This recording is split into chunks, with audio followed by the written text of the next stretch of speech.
Welcome, all of you. Today, we are fortunate in a sense that we are hearing something new in the sense that I don't need to introduce Mahendra Lawoti, but Mahendra Lawoti, I deliberately use the new in the sense that he is one of the few persons who looks the world, who looks the universe, especially the Nepal, from the different perspective.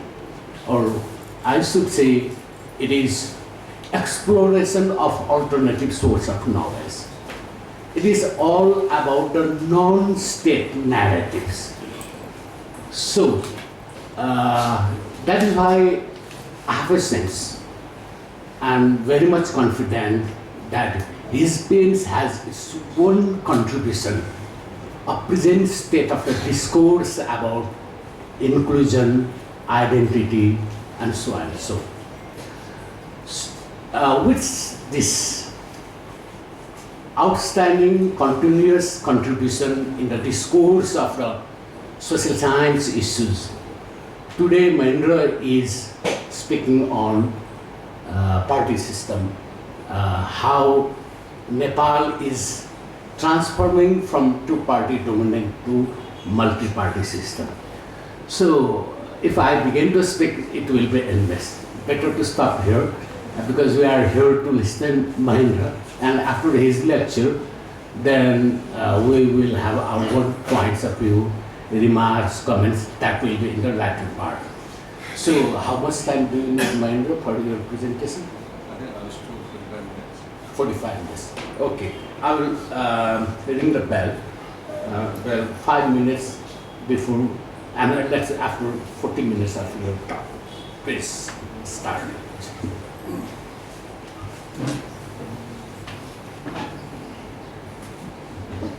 Okay, thank you, Krishna, for a very kind introduction.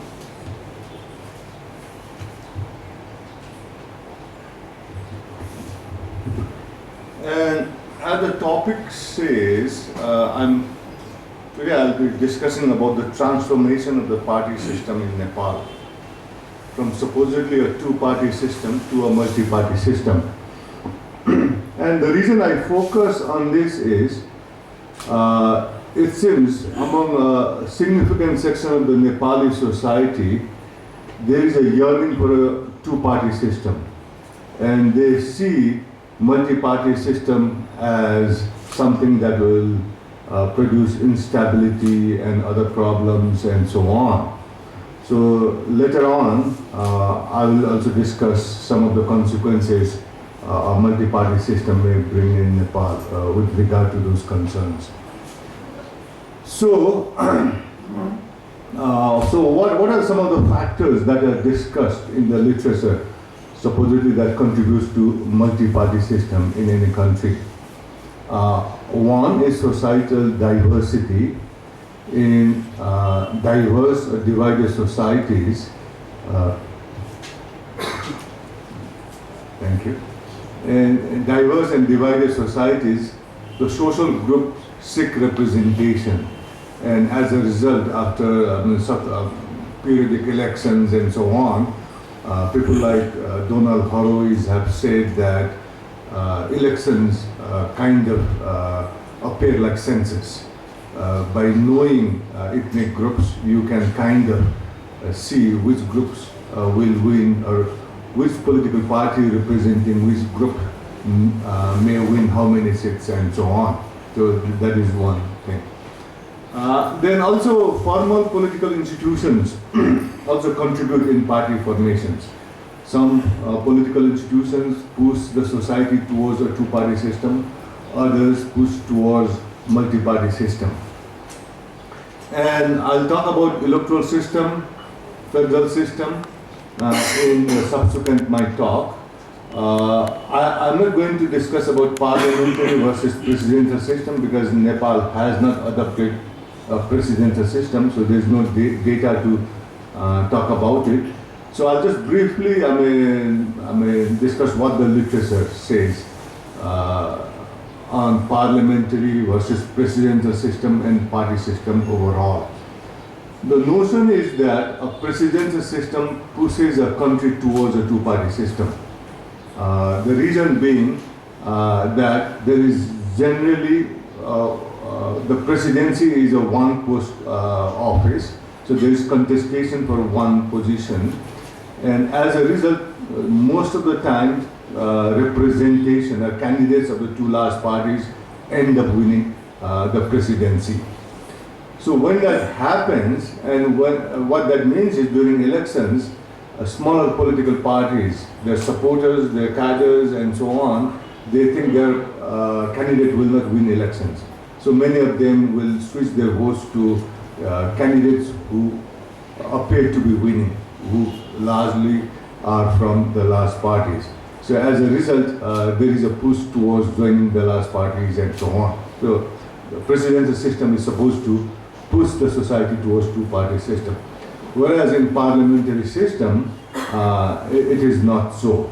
Parliamentary system by itself may not push for multi-party system, but it can create conditions for multiple parties to rise compared to a presidential system. So how do we know how many political parties exist? One is, you can count how many political parties are registered in an election, in the election commission. Or then you can also look at how many political parties contested elections.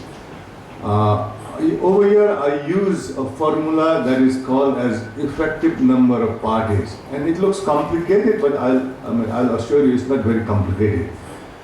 Basically, what this effective number of parties does is see how many political parties, in my calculation, how many political parties have won seats. So based on that, then the calculation is, for example, I have given an example over here for, this is for the latest election, and these are, I have based the calculations of political parties that have won elections.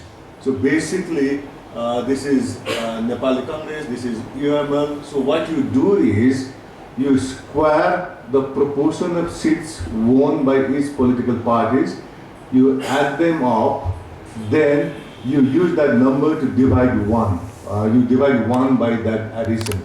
So then you get the effective number of political parties. Here, in this calculation, what I have not done is, I have not included political parties that have not won any seats. So some political parties may have, won some votes, got some votes, but didn't win elections. So I have not counted that. The reason is, supposedly, political parties that win elections, win seats, they influence public policies. So if you want to look at governance issues and so on, it is, it doesn't make any sense to calculate proportion of votes of political parties that have not won any seats and so on. So that is the rationale. But if somebody wants to find out how much political parties have influence in societies, then probably you can do the same calculation by calculating the proportion of all political parties that have contested the elections and that have got some votes. So you can do that. That is an option. So this is how I look at the effective number of parties of political parties that have won elections, seats. And basically the idea is you are only looking at a number of political parties that have some influence. So the next slide will tell you the rationale behind it. So based on the Nepali electoral laws, in the last election there were 7 political parties that were declared as national, meeting the criteria for being a national political party. 13 political parties contested elections, and 12, then I have the 5 independent candidates won, so I have considered them as one party. You can just, just count, count as 12, but I just included 13. Then parties, 13 political parties won seats. Then parties contesting elections, 21. Number of registered political parties at the election commission this year, there are 112. And effective number of parties, by using the calculation, the number came as 4.4. So basically, political scientists think that using an effective number of effective number of parties gives you a better sense of how many political parties are really influential in coming up with policies and so on. It's no use saying there are 112 political parties registered in the election commission because 100 of them don't make any significant influence in policy making at all. So that is the reason we prefer, political scientists tend to use this effective number of parties calculation. I hope it has become clear how effective number of political parties can be calculated. It's not rocket science, it's simple. If you know how to multiply and divide, you can come up with this number. So this is, here I have used data from 2015 Bikram Sambat 1959 election to the latest election. The years I have labeled them in Bikram Sambat, the Nepali calendar. Then the blue shows the points in different elections, the number of effective parties. And basically what it shows is the party system is increasing. In 1959 there was effectively 2 political parties, but by in the last election it's almost 4 political parties, more than 4 political parties, almost 4.5 political parties, effective number of political parties. And there have been, it's not a very straight line, but then I have given a dotted line that shows that it has been increasing since 1959. So what this shows is the number of effective political parties has been rising from 3-party system to multi-party system, more than 3-party system since 2008. Now, let me discuss how the institutions have made a difference. So, first I discussed the electoral method, and in political science, it's a social science, so there are no laws. But then, political scientists believe if there is a law, there is one law that's called the Duvezer's law. It basically says that first past the post, or the plurality, or the direct electoral method that is as known in Nepal, pushes for a 2-party system. Creates, in fact, some people say it creates a 2-party system. That is the story of the United States. That is the story of United Kingdom, where the first past the post method have been used, and the British colonies also they have followed Britain in using the first past the post system. So basically, what it does, how does it create a 2-party system? It creates an artificial majority. So the largest party usually wins more seats than it gets votes. So, for example, if the largest political party is able to win 40% of votes, it most of the time wins a majority of seats, 55%, 60% of seats, and so on. That's how. I'll explain it in the next slide. Then what that means is it creates a high disproportionality, meaning that the difference between the votes a party receives and the seats it gets, there is a big difference. So that's termed as disproportionality. But there are countries like India that are exceptions. India uses the first past the post system, but it has become a multi-party system, and it's largely because of its diversity, and I'll talk about it later on. So this is just a scenario to compare, to make it clear So suppose, let's imagine there are 4 political parties. Let's imagine there are 100 seats that are being contested. Then if the votes are uniformly distributed across all constituencies, then party A with 40% of votes will win all the seats. It's a theoretical possibility, because in every constituency it will get the most votes. The second party gets 30%, the third party gets 20%, the fourth party gets 10%. So in each and every constituency, if all the parties' votes are uniformly distributed, that means party A with 40% of the votes will win 100% of the seats. In Nepal, in 1959, 1948 and 1956, Nepali Congress won majority of seats, but its vote percentage was around 35 to 37%. So with 35-36% of vote percentage, it was able to get a majority of seats in those 3 elections. So that's what happens.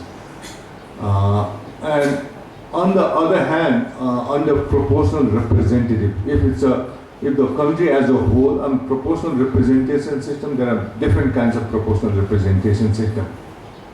But the basic idea behind the proportional electoral system is political parties are distributed seats based on this vote share. So if you practice a pure proportional representation system, then if party A gets 40% of vote, it will end up roughly getting 40% of seats. Even in proportional representation system, usually the larger parties get slightly more votes. So in practice, it could be with 40% of votes, party A might end up winning 42 or 45% of seats and so on. So even there could be some disproportionality, but it will be much less. So this is the theory behind the electoral method, and here I'm using the same data, but I have this vertical line that distinguishes between the elections that were held under the first past the post system, and the elections that were held under the proportional representation system.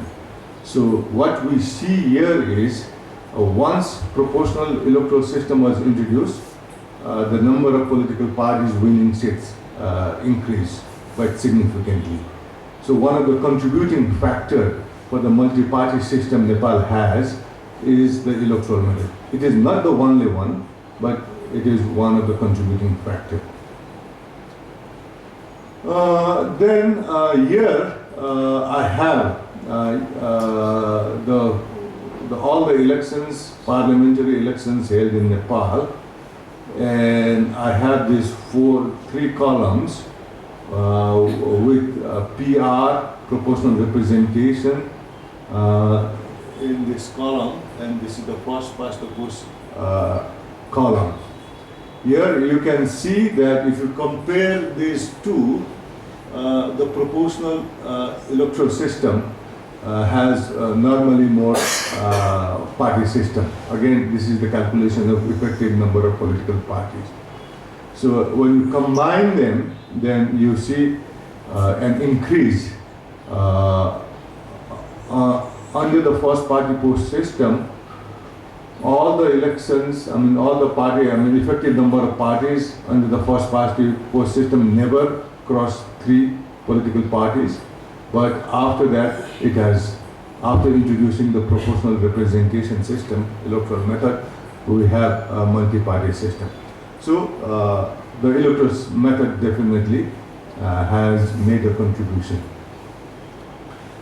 Then, so just to, again, to look at the same issue from a different angle, what I have done is I have compared the 4 elections, the first 2 elections with almost 60% proportional representation and no threshold.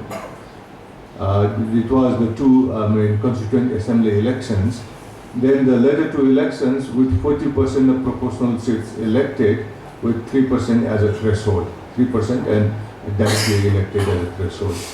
So this shows that the threshold matters, and that the proportion of proportionally elected seats also matter. So again, this reconfirms that the size of the proportionality, the proportional, the size of the seats distributed based on the proportional electoral method matters. So that's trying to reconfirm the data from another angle. Then let me discuss about federalism and multi-party system.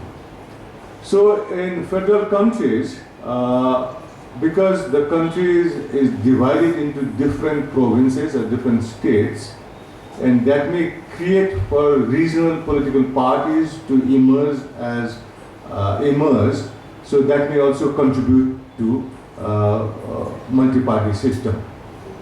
And I think one of the very good example of federal system contributing to a multi-party system is India, where India has the first past the post system, which is supposed to push a country towards a two-party system.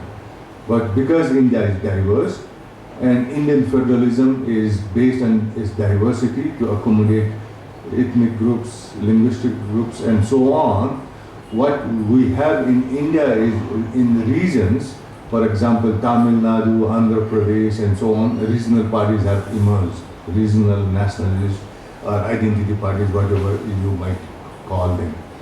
And that has, because a party in Andhra Pradesh, Telugu Desam, becomes viable in Andhra Pradesh because it is considered, Telugu speakers are concentrated in Andhra Pradesh.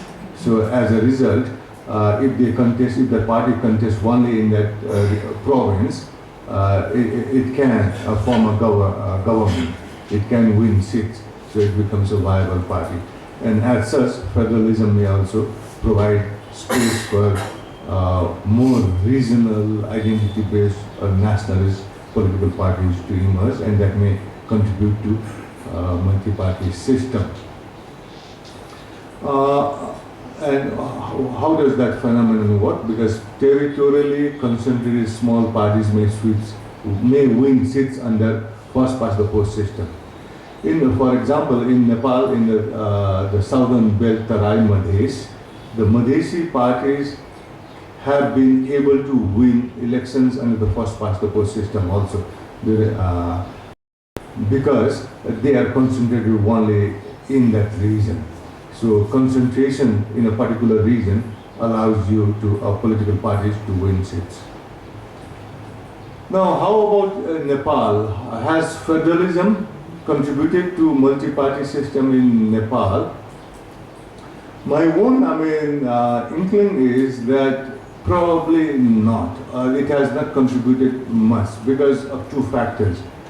One, what I call Nepali federalism as pseudo-federalism, because it's not a federal system, in the sense that the demarcation has been created, there is a provincial assembly and so on, but the provinces have not got much significant power.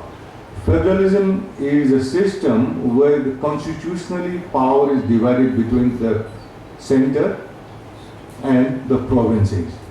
And there are power to the provinces which the center cannot interfere. But in Nepal, most of the power is controlled by the center.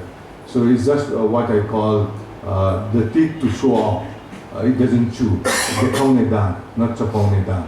So, the appearance is federalism, but in practice, the provinces cannot do much because they don't have much power. They don't have any significant power.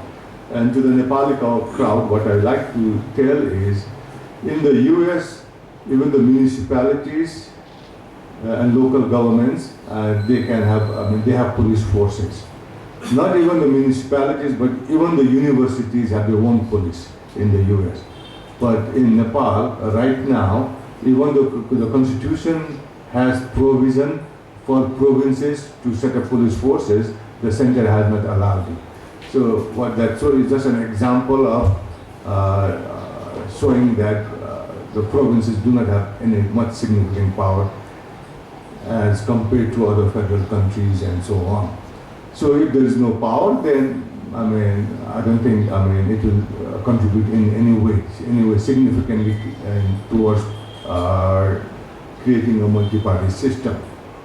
Then I also call the Nepali federalism as a mono-ethnic federalism. Because basically in Nepal, among the 6 provinces of the 7 provinces, the caste area are either a majority or a large plurality. So what that means is, in 6 of the 7 provinces, the caste area will always dominate in most of the elections, majority of the elections. So they'll form the government, they'll influence the elections and so on. Not only that, but they'll send representative, majority and large plural representative to the center.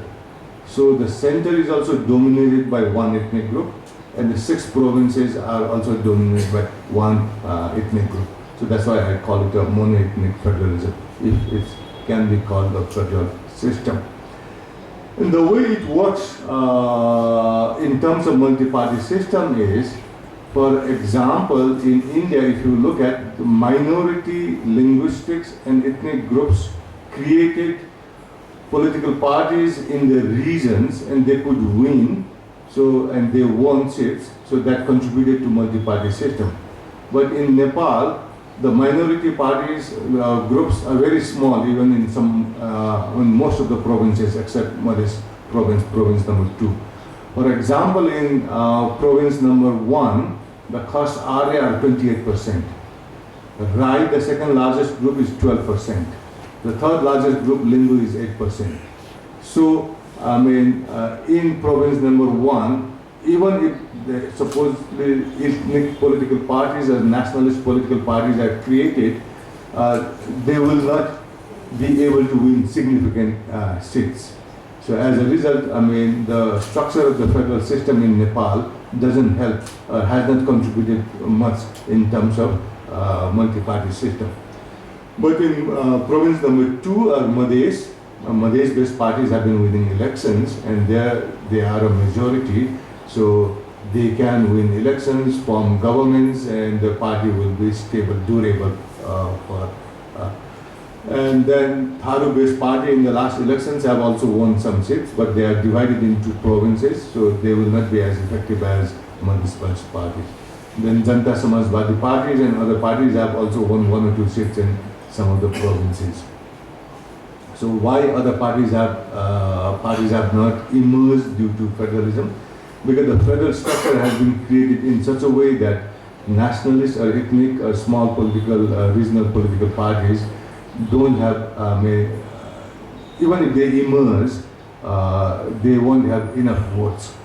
So instead of 7 provinces, if Nepal had 10+1 federal system, I think the likelihood of more political parties winning seats will be high. So now let me talk finally about the societal diversity. And again, in terms of societal diversity, I'll just want to give that example of India again. I want to repeat that.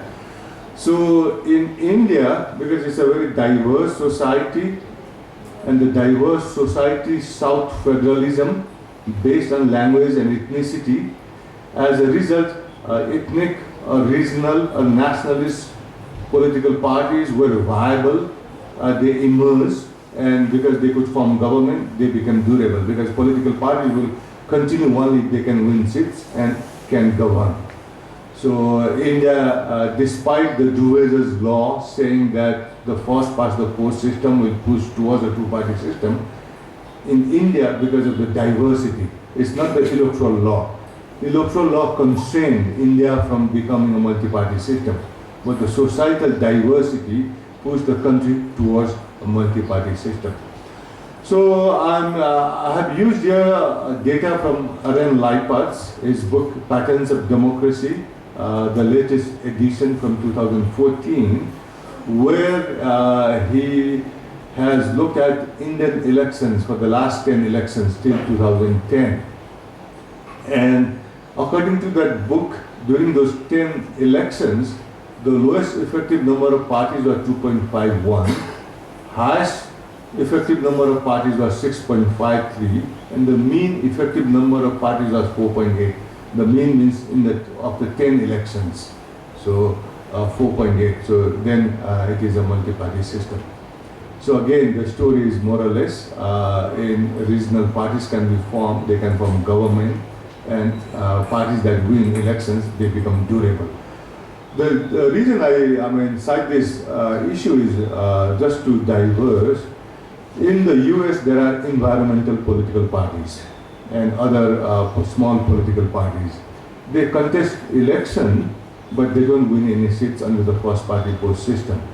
So as a result, what has happened in the US is people who are sensitive to the environment, environmentalists, many environmentalists, they don't vote, give their vote to the environmental party because it doesn't have any chance to win seats. So then they transfer the votes mostly to the Democratic Party. So as a result, since the environmental voters are environment sympathetic voters, even though they want to vote for the cause, they don't because they think the vote will go wasted. So if they vote for Democratic candidates, some of the Democratic candidates are slightly sympathetic to the environmental cause. So that's why winning seats matter to voters. Large number of voters don't want to waste their votes by giving their votes to losing candidates, losing political parties, and so on. So, societal diversity and rise of ethnic parties in Nepal. Modest-based parties, I have discussed earlier, the population is concentrated in Madhes. Rise of Tharus in Tharwat or in the Far East and other provinces in the West in the last elections. And societal diversity will in the future will also, I think, lead to more what we call ethnic political parties emerging in Nepal as political awareness, organizations and network continue. And here I have provided an example of Nepal Mazdoor Kisan Party, Nepal Workers Peasant Party, where it used to be, spread in Jumla, Nepalganj and other part of the country. But since, it was never able to, I think it won once or twice in some of those regions, but since it was not concentrated in those areas, it slowly began not to win elections. It stopped winning elections. It has won elections only in Bhaktapur. So from the other regions, other areas, the cadres of those political parties joined other communist political parties. So that's how it worked. And here, one of the reasons why ethnic political parties will emerge is what I call the nature of the larger two political parties. What I call CPN, UML and Nepali Congress as basically mono-ethnic parties, based on the top leadership and based on their policies, not based on the voters, the votes, the cadres of the political parties and so on. If you just look at the top leadership and the policies those political parties have adopted, because in these political parties, in most political parties in Nepal, whatever the top political leadership wants, that policies are approved by the party. So it's not just that the central committee deliberates and comes up with policies. It is the top political parties who decide about the parties, then they take it to the central working committee, and the central working committee just pass whatever the top leadership has brought. So if you look at those two indicators, the composition of top political leaders and the policies of those parties, they are basically mono-ethnic parties. What that means is the aspirations of the rest of the society does not get represented, and that creates a need for other smaller, ethnic parties to form political parties and try to get representation so that their group issues are voiced, and hopefully policies that address the concerns and aspirations are created. So here, expansion, I think I didn't change the title. The title should have been different. So here, basically what I'm trying to show is that, okay, I think the title works. So here what I have is, this is the period when first past the post election was used. And even then, what you see is, among the 4 elections, overall the party system has increased. It didn't reach more than 3, but from a 2-party system, you got up to nearly more than 2.5 party system. So it shows that the society was making a difference. Societal diversity, or it could be, ideological diversity, but I think it was a societal diversity that led to increase in party system. And these are 2 elections, Constituent Assembly elections. Here also you see a rise in the party system. This could have been due to the proportional representation electoral system. But if you overall look at the tendency by this black line, straight black line, from 1959 to the last election, you have an upward inclined line. So basically showing that whether it is first past the post system or whether it is proportional representation with 60%, 58% seats allocated or 40% seats allocated, there is an increase in number of effective parties. So that basically shows that the societal diversity is also contributing in the increase in the number of parties. And these are basically, I have shown for the last 2 elections. So in the PR vote, you have increase in the last 2 elections. These are what I call explicitly self-identified identity parties.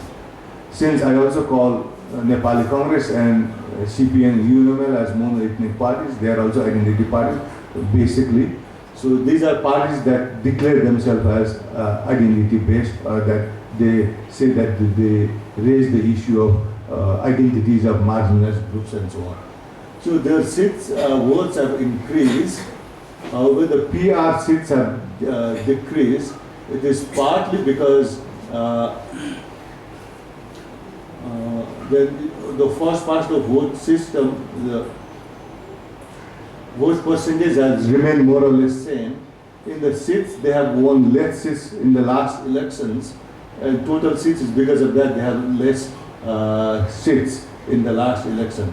This is partly because the Forward Party didn't become a national party and didn't obtain the proportional seats and so forth. So this is the situation in the last 2 elections.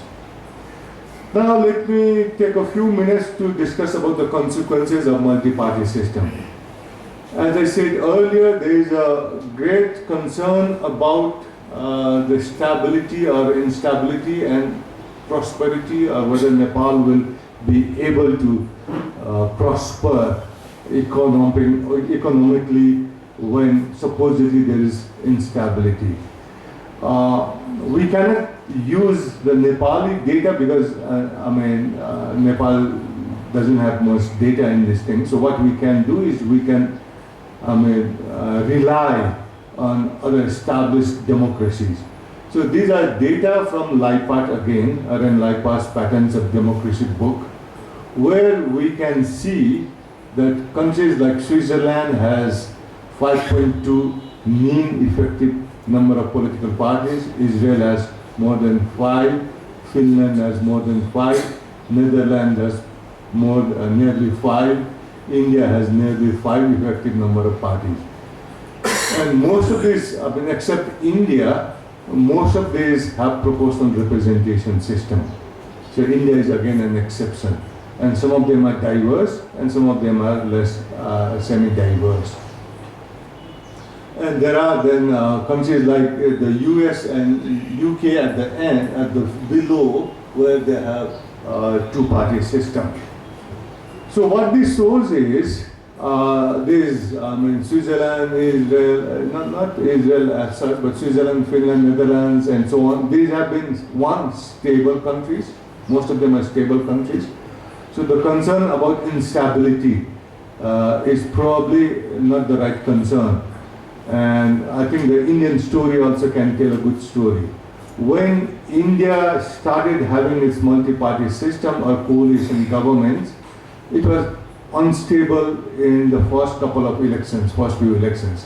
But then, since then, even today, both the large major political parties in India, they go to elections with as a front, as a coalition partners.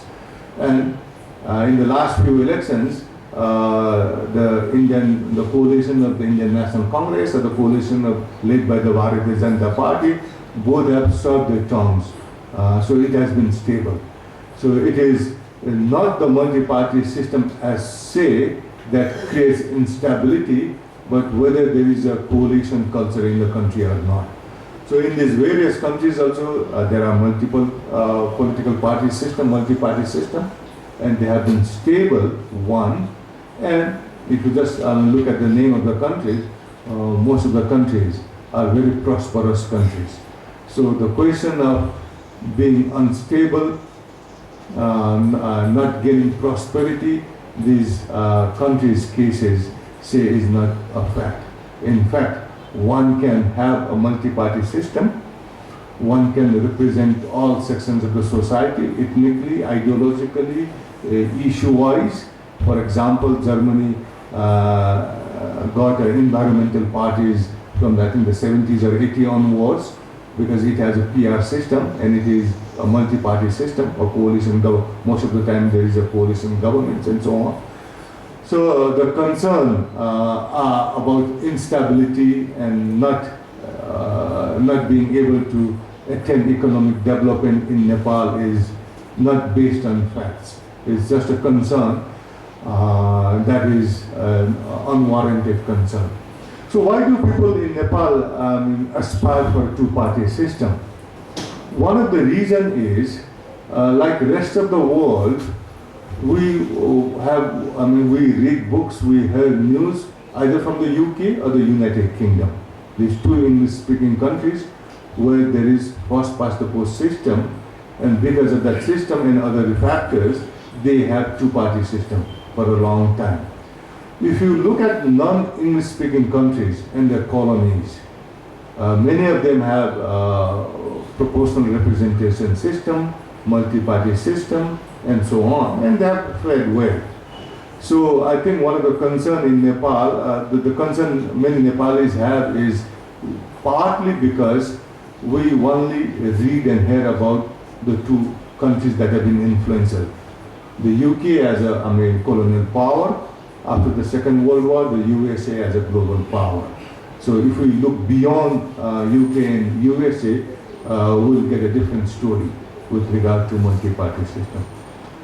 So this is my last slide, more or less summarizing what I have said before based on the earlier slide.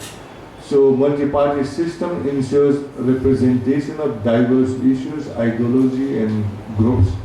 So it allows political parties like Green parties and underrepresented groups to get voice and influence the system. Because of that, because of more political parties, there is less disproportionality and other things I have more or less said earlier. So the issue is institutions do matter, institutions do contribute in either creating or pushing a society either towards a two-party system or a multi-party system, but then the political culture of the country also matters. Whether whatever we have, whether we have a two-party system or a multi-party system, that leads to stability and that contributes towards economic prosperity. With that, I'll end my talk. Thank you.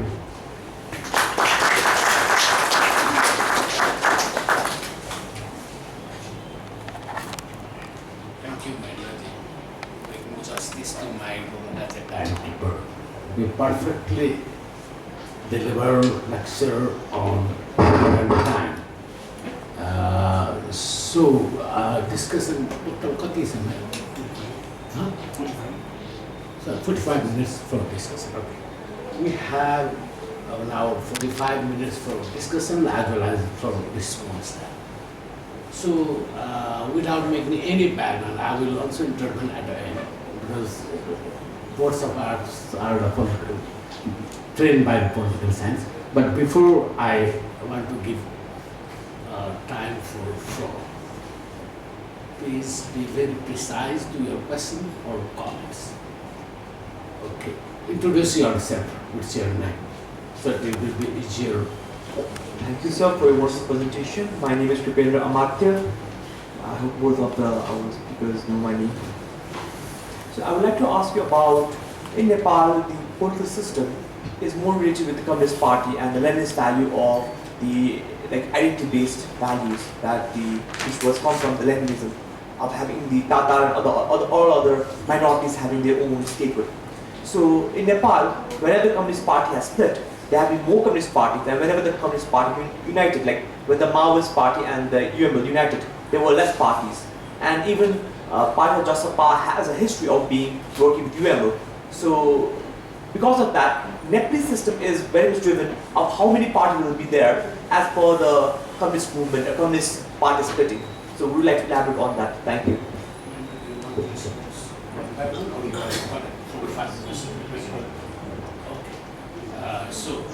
It will be easier and time consuming as well. First, I will take, Mahendra will take first 5 questions, then he will respond. Depending on the availability time, we could go second round and third round. Now, you want to interview? Okay. I see the two as name of both start from T, but I saw two as it and first. Thank you. Lawoti sir, you mentioned that in the United States, some small parties, you mentioned environmental parties or something like that, they do not vote for their own candidate, but they vote for the democratic candidates, if I understood correctly. Most likely. So, I'm wondering why they organize themselves if they do not vote for their own candidate. Now, two lies. Yes, my name is Tulana sir. My question is there any legal background or legal system for the existence of regional parties? Because in India there is different than Nepal. In India, if you have a provincial party, there is different legal system, and in for national party is different. In Nepal, there is only one blanket approach for the national party only. There is no provision of the provincial party. So is that any kind of factor for the regional party, existence of regional party or not? This is one question. And the second question is ethnicity, social composition is, you have mentioned the ethnic composition of the province and that is related to the existence of the party in Madhya province, as for example. So definitely in Madhya there is domination of Madhesi community, but if you look at the result of the last election, more votes received by the other party than the Madhesi party in provincial assembly, like UML is largest. In local bodies, 1 out of 136, Nepali Congress has scored more than other, almost 50. In federal parliament also, I think more seats Nepali Congress and UML than the Madhesi party. So is there any kind of, or my point is, what is the relation between the social composition and the seat won by the party? And last point is, each the existence of party or it basically depends on how the party building process happened in the past. So existence of the party is mainly due to the building process or only the social composition or legal framework. So these are the three questions. Thank you. Next. Okay, you want to speak or you are just facilitating to read that? Okay. So the person in the Thank you. Thank you very much, Dr. Lalitpur, for your talk. Thank Could you. you introduce yourself? Yes, my name is Sailesh Tiwari. Thank you for your talk. I have two very specific questions, actually, just so I understand your interpretation. So India, the effective number of parties was 4.8 average over some large number of elections. Nepal was 4.4. The difference, when you show that table across a variety of other countries, it doesn't look too much. So I wanted to sort of understand your interpretation of whether you were making a claim that 4.4 is not large enough, or the quality of that 4.4 is what you're concerned about. Because the other question I have is whether the measure of the effective number of parties, there's a possibility to adjust that for sort of the quality of the number of parties as well, right? So thinking about pre-election, post-election, informal, implicit, explicit sort of alliances that are often built and maintained as well. Okay. Ask question for the first round. Okay. I saw that. Okay. You will be the first one. Yes. Thank you, Dr. Lawoti. I'm Shalom Rana. I'm the Executive Director of a smaller NGO. So my question is related to the data you presented, and it's roughly similar to what my previous gentleman over here said.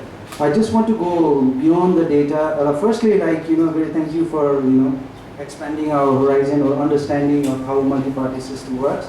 Also, I was under the impression of this narrative that you said that the US and UK, two-party system works better, and this is what has been developed by the press and by the politician itself in Nepal also, that now currently, because of so much coalition and the problems of having a coalition and a small minority party ruling the present government, that this is the narrative that's been slowly building up, that proportional representation might not be the answer to Nepal. But thank you for explaining why it might work and maybe a better system than against the current trend. So in regards to this, I just wanted your viewpoint regarding the data that you presented with Switzerland sitting on top regarding the proportional representation and the effective number of parties. I just wanted your view just to analyze this data and going beyond the data. You mentioned a healthy coalition system needs to be nurtured. Is there any specific advice that you would give us as a society and to political parties regarding how that can be done? That's my question. Thank you. Now, first of all, 5%. It will depend on it. It is automatic. You don't need to respond one by one. Try to respond schematically. So each you attack them. Partly the moderation role is very much time-keeping role. Thank you for the questions. The first question, the Leninist idea of ethnic representation, self-determination, and so on. My feeling is that ethnic minority members who belong to who follow the communist ideology tend to cite the Leninist idea, but not others. So I don't know whether that notion of Leninist self-determination has been as influential to non-minority group communist cadres and leaders. And secondly, I think the notion of Lenin self-determination is ultimately the ethnic identity would disappear also. So in that sense, is it really something that espouses ethnic empowerment and so on that can be debated? Now, with regard to the people not voting, to the Green Party in the US. That is a phenomenon that, I mean, not voting if you think your candidate will not win. I think that phenomenon exists in Nepal also, in the sense that small political parties, cadres often at the elections vote for the large political parties which have more chances of winning elections. So, and again, that's, I don't know whether to say a universal phenomenon where one wants to, not everyone, but there is a significant numbers of voters who will vote based on whether their vote will matter or not. So it's in the US, and in the US it's there, as I said earlier, because under the electoral method, the Green Parties is likely to not win. The Green Party, the Liberal Party, and so on, not likely to win elections. So there are more people who support the environmental cause, but many of the people who support the environmental cause end up voting for, mostly I think to the Democratic Party, but probably to the Republican Party as well. Now, with regard to Nepal and laws for regional parties, I don't know whether they call it law or not, but the regional political parties or even national political parties can gain representation in regions with less than 3%. So I don't know whether they have called it a law or not, but what that shows is it's a different set of laws. So there is, I mean, I don't know, probably not as explicit a set of laws as the national parties, but there are other, I mean, formal, we'll have to say formal laws, because it allows small political parties or even national political parties with less votes percentage than 3% to get again the representation. But definitely, as you indicated, there isn't a system of laws that governs the regional political parties in Nepal.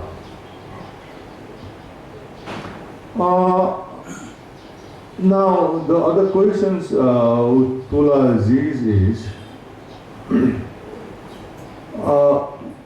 for a political party to win seats and get votes and win seats, there are multiple factors that come into existence.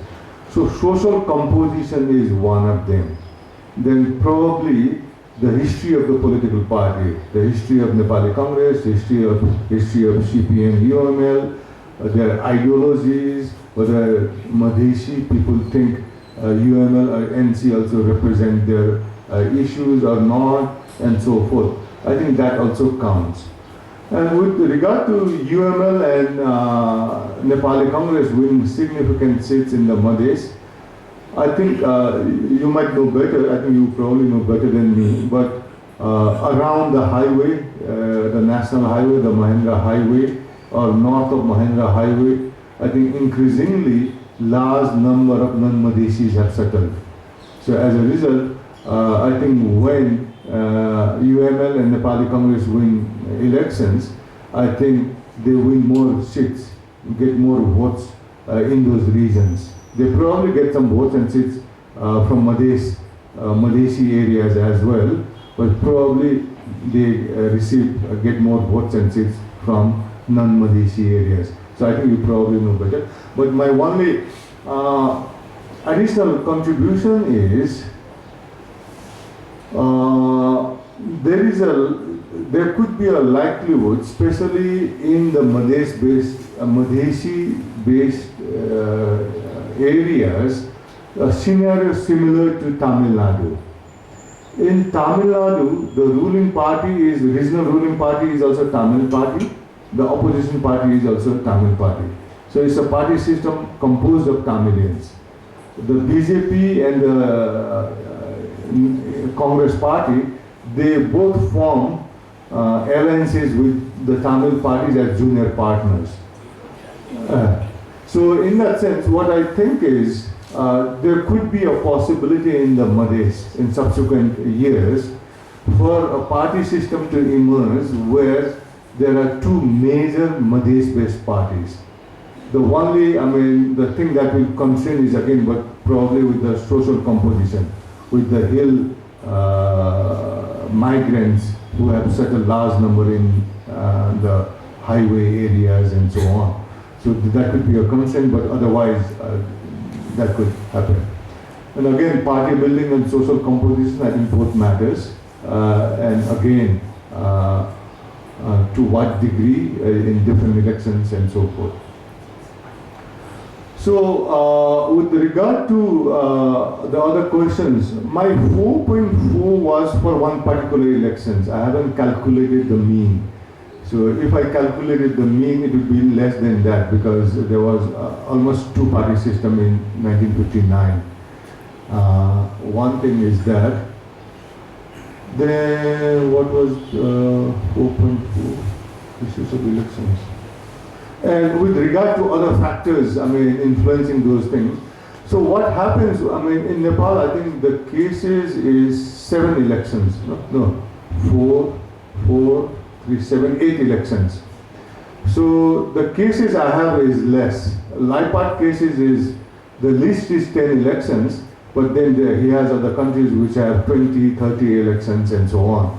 So if you have a large number of cases, then some of the factors will be sorted out. So then you can be more confident in saying that I'm trying to recall some of the factors you mentioned. Those could be because on average in some elections that factor might affect, in other elections it may not affect and so on. So in that sense it might be over. Then I think with regard to how to nurture a coalition culture, I think one way to, I don't know, one of the reasons I made this presentation is largely because to create an awareness. For political scientists, this is not a big deal. But I think, as you stated, I was also worried about in Nepal, where people are really concerned that the country is moving into a multi-party system and that is going that will lead Nepal into a disaster, whereas the stories elsewhere is different. So I think creating an awareness might be a first step, and then I think the other thing is political parties. Once they realize that the multi-party system is here to stay, then as political actors, I think they will also be forced to change. So hopefully that will happen. Hopefully they will learn that if they form more durable coalitions and so on, that their winning seats and governing chances will be higher. So I don't know, hopefully the political, they will also learn and nurture a culture. One of the reasons I cited the Indian experience is because of that.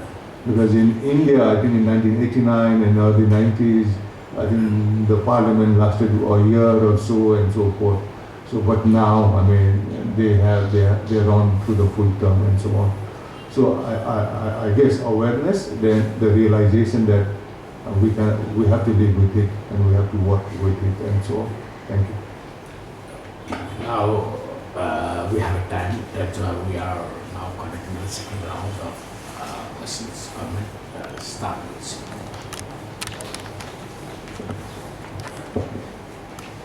Namaste, Dr. Lawoti. Thank you for your time and energy. I have statements and a question.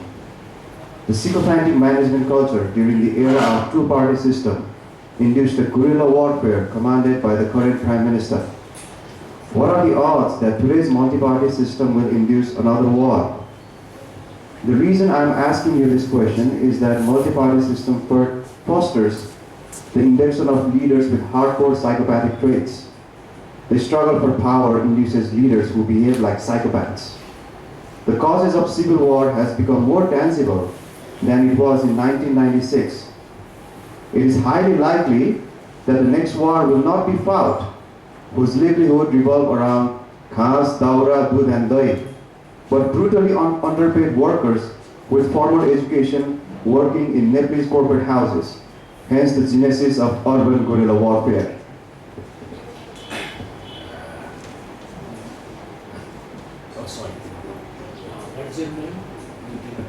Bhola Upreti.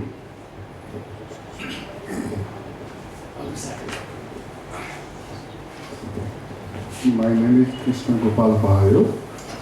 I just, more about how Nepalese polity wins in election, the influencing power to win the election, not just I think political ideology.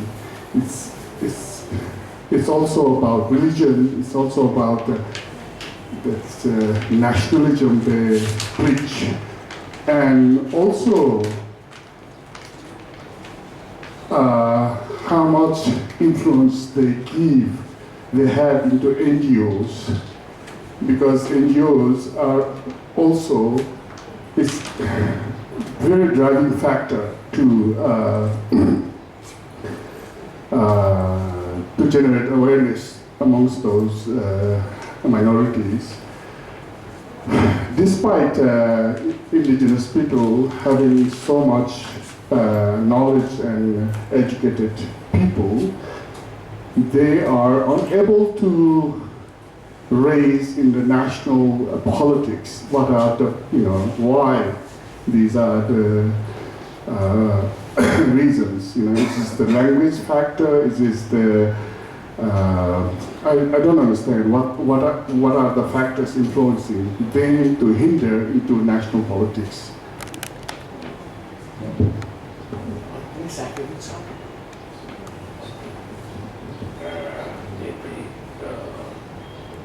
So we have a plan.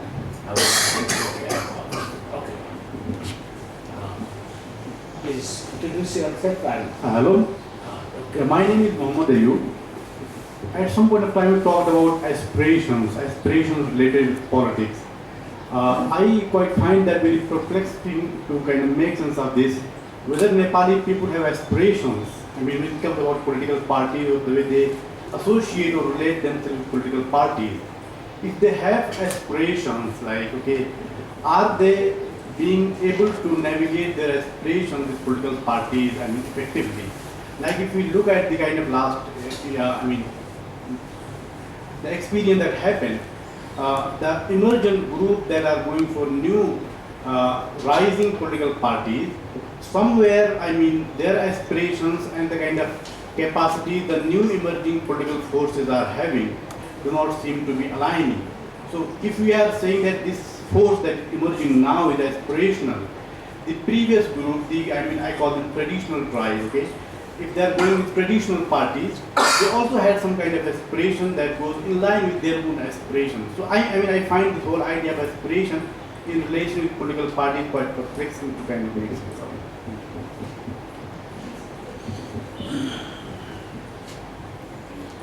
For that, I see. Okay. Mahendra, yes, we political scientists, when we speak about the number of party system, one-party system, two-party system, or multi-party system, we always mix the mathematic or number matters. And whether the number is smaller or bigger, a lot of intervening factors makes a difference. As you said, electoral system, federal system, etc., etc. But I would take a difference of just two things. Whether the present state of multi-party system, what we have, is it cosmetic or substantial? One point, Rabi Lamisani time and again are crying or propagating that the parliament is hijacked by 2 or 3 national parties. Because multi-party means in equation power glorification and is equal to multiple power center. The another instances in the present Central Committee meeting of the Nepal Congress, which was live in Facebook, I find Sukrala Sastri, head of the Nancy's Gandaki province, he said, if the present state of the federal affairs, what is its utility if parties' provincial structure doesn't have any vote. And we could have a number of other instances that a lot of local governments, a lot of provincial governments said they are running what's empty of their own resources. My point is taking into all these three accounts, how do we assess and rate the present state of multi-party system? Not only in the form of structurally there is no debate, but functionally, are we heading toward a multi-party system in terms of the functions? Okay, with these three questions, then we will conclude after the hearing.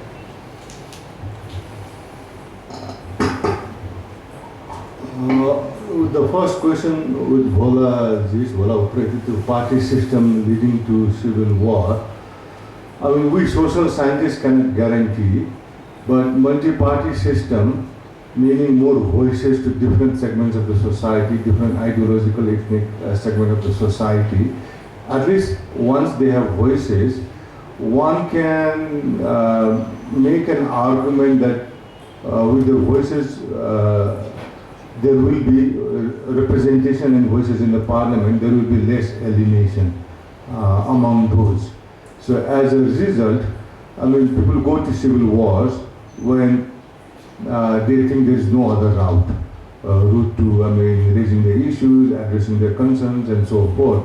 So I think multi-party system with other things holding constant will probably provide voices to, you could say, psychopath and so on, but once the voices are raised, I think that kind of curtails or that kind of, I mean, constraint, not constraint, but since they can, I mean, make noise, raise voices and so on, the alienation will not further increase to push them towards civil war.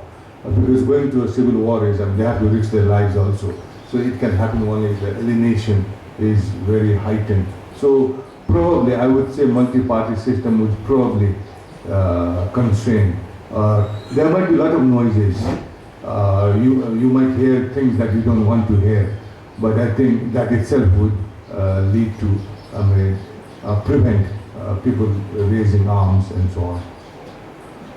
Now, with regard to Vario's question, I think why indigenous peoples have not raised, have become viable, have not been able to elect. I think if you compare, I have done a comparison of Madhesi with indigenous peoples and Dalits. And what I found was the difference was two things. One, the history of mobilization and the nature of mobilization. So Madhesi have always mobilized under a political party, whereas ethnic groups or indigenous people, they have mobilized largely under ethnic associations and the Dalits through NGOs. Ethnic associations and NGOs, the large political party can always interfere and co-opt, and that is what has happened with regard to indigenous people and Dalits. So there might be other factors, but I think one of the factors is the late start of forming political parties among indigenous nationalities and Dalits, and those groups being co-opted by the major political parties. So hopefully now the indigenous nationalities formed their first political parties in 1989, whereas for the Madhesis, I think it was in the early 50s. So with this new political mobilization, political awareness and so on, I think the things will start to change. For example, the Tharu Kallankari Sabha was established in the 1950s, but the Nagarik Unnati Party of Tharu formed recently was able to win seats. So you need to have a political party. And of course, the contribution of Tharu Kallankari Sabha did help the Nagarik Unnati Party in winning seats and so on, in terms of creating awareness and so on. With regard to Mr. Mohammad's question, I think the emergence of multi-party system itself shows that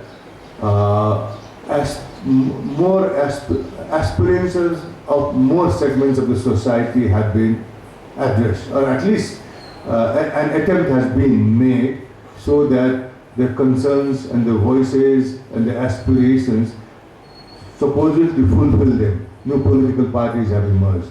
So the expansion of party system from two-party system to multi-party system has kind of shows that more aspirations or aspirations of more segments of the society have been attempted, at least in terms of fulfilling them.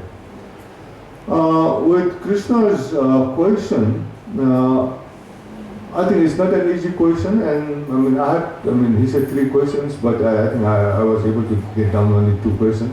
But I think the best way to look at them is, I think we need to compare how the multi-party system is functioning compared to the two-party system.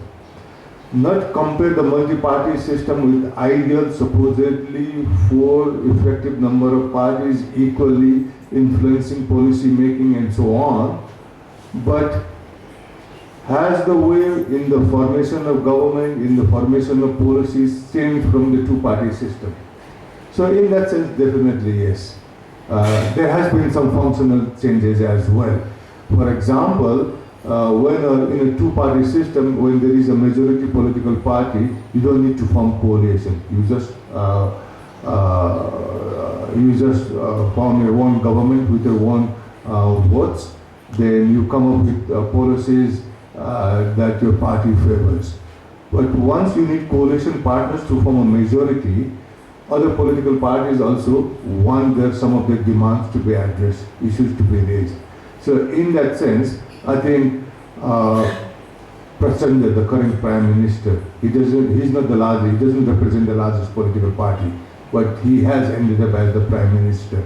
So in terms of who gets to occupy the position, that has changed. And similarly, I think in terms of, Ravi Lamisane complaining about 2 major political parties hijacking the parliament, definitely 2 larger political parties will have more influence. But again, in the recent case of C.K. Raut's party's member being nominated, recruited to the cabinet, that also shows that the coalition nature of the government forces the large political parties to accommodate even very small political parties. So definitely, I don't think, multi-party system is not working as ideally it should be, but I think if we compare with the two-party system, I think there have been changes in terms of functions, in terms of it operates, and so on. Thank you. Thank you, Mahendra. Oh, okay, sir. Okay. Okay. All of us as a discuss what is going on in Nepal, but looking the state of affairs from one perspective, the party system. All of us, we enjoy listening to Mahendra, and Mahendra may also, enjoy with the way it is interpreted. So thanks everyone for taking passion to listen, and passion means that we all are eager, hunger to look the state of affairs from different perspective. Today we look our country from the perspective of party system. Thank you very much. With this word, I conclude the session. This is spoken of honoring the